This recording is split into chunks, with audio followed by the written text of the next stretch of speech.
Esto es una bala expansiva. El daño que provoca es tan devastador que su uso está prohibido en la guerra. Pero aquí viene lo inquietante. La policía de muchos países sí tiene permitido usarla. ¿Por qué?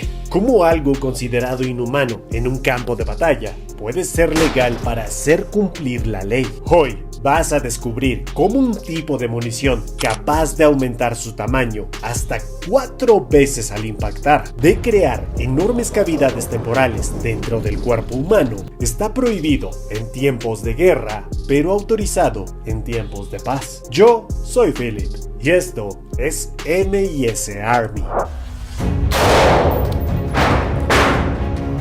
El nacimiento de las balas expansivas es, en realidad, bastante difuso. Ya en pleno siglo XIX, algunos cazadores utilizaban proyectiles rudimentarios con un objetivo claro: incapacitar animales grandes a largas distancias de forma más rápida y efectiva. Pero su primer uso bien documentado en un conflicto armado llegó de la mano del Imperio Británico. Durante los levantamientos en la India, los británicos comenzaron a notar un problema serio con sus rifles de calibre 303 British.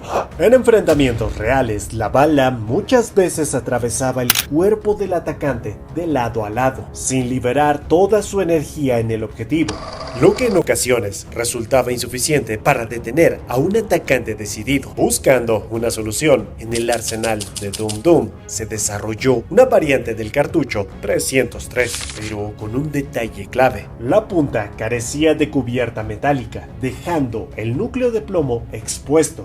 El resultado fue inmediato y brutal. Al penetrar en el cuerpo, la bala se deformaba y se expandía, causando heridas descritas por los propios soldados como proyectiles que deformaban y separaban la carne del objetivo. El problema, al menos para los británicos, estaba resuelto, aumentando drásticamente las probabilidades de incapacitar al adversario.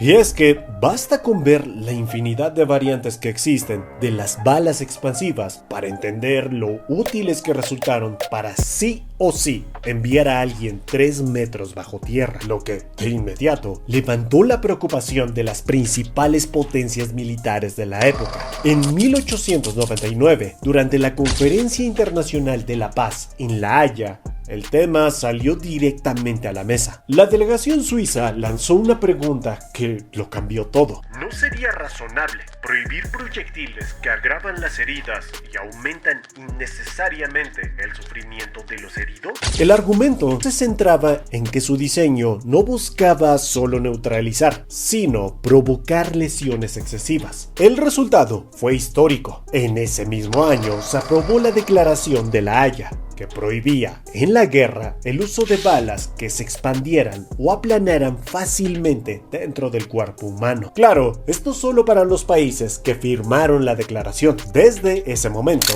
las balas expansivas quedaron marcadas como inhumanas en conflictos armados. Pero aquí viene un detalle que poco se menciona. La prohibición no estuvo basada únicamente en el diseño de la bala, también en el contexto en el que se utilizaba. Y esa pequeña diferencia es la que más de un siglo después explica por qué la policía sí puede usarlas y los ejércitos no. Para entenderlo, hay que hablar de balística terminal. Cuando una bala impacta el cuerpo humano, uno de los factores más determinantes para causar daño no es solo cuánta energía lleva, sino cuánta de esa energía se transfiere al objetivo. Las balas expansivas están diseñadas para frenar bruscamente dentro del cuerpo, deformarse y depositar casi toda su energía. Eso provoca dos efectos claros: una cavidad permanente más grande y una cavidad temporal violenta que destroza el tejido. Ahora bien,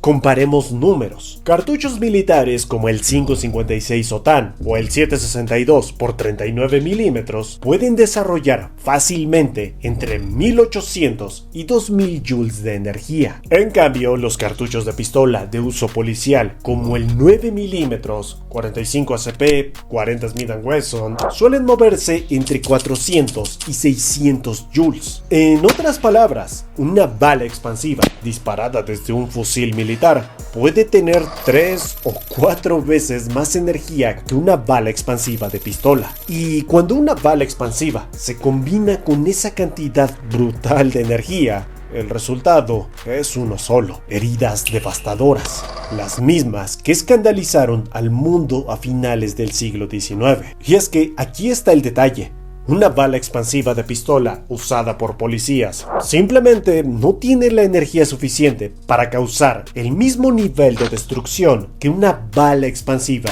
disparada desde un fusil militar. Pero además, en el contexto policial, estas balas también tienen una función clara. Primero, aumentar las probabilidades de incapacitar a una amenaza y evitar que pueda contraatacar. Segundo, los policías operan en entornos con alta presencia de civiles, donde reducir daños colaterales es prioritario. En ese sentido, una bala expansiva que se queda dentro del objetivo y evita la sobrepenetración es una ventaja, no un riesgo. A esto se suma un último punto fundamental: la ausencia de una prohibición para su uso policial se compensa con reglas mucho más estrictas sobre el uso de la fuerza. Un policía no puede abrir fuego tan fácilmente. Existen protocolos, escalamiento y justificación legal. En la guerra, en cambio, las normas permiten una libertad positiva para el uso de la fuerza, siempre y cuando el objetivo sea un combatiente o alguien que participe directamente en las hostilidades. Todo esto no significa que los cuerpos policiales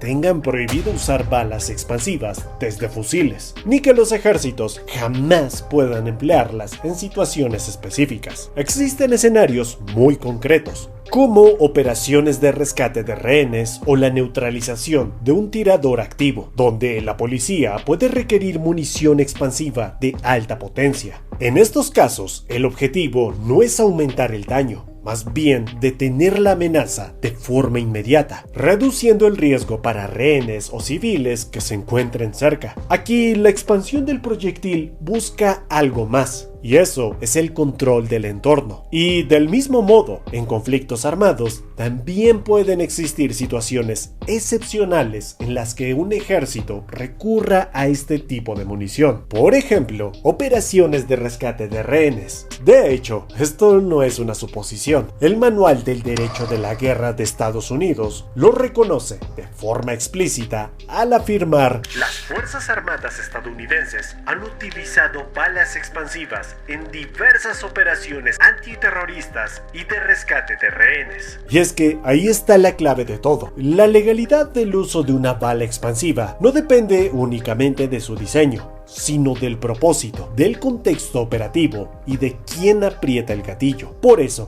esta discusión no es blanco o negro, es una zona gris, donde la balística, el derecho y la ética se cruzan. Claro que las municiones expansivas no son la excepción, y aquí entramos en un terreno aún más oscuro. Te presento a las balas explosivas, una munición tan aterradora como polémica, cuyo principal propósito es impactar y detonar dentro del objetivo. Su uso más documentado y también uno de los más crueles se dio durante la Segunda Guerra Mundial, particularmente en enfrentamientos entre fuerzas alemanas y soviéticas. Un tipo de munición capaz de pulverizar a cualquiera que tenga la mala suerte de cruzarse en su camino. Pero, a pesar de lo que muchos podrían pensar, este tipo de cartuchos sigue siendo legal en ciertos contextos. Descubre por qué algo tan devastador continúa permitido en conflictos armados. Yo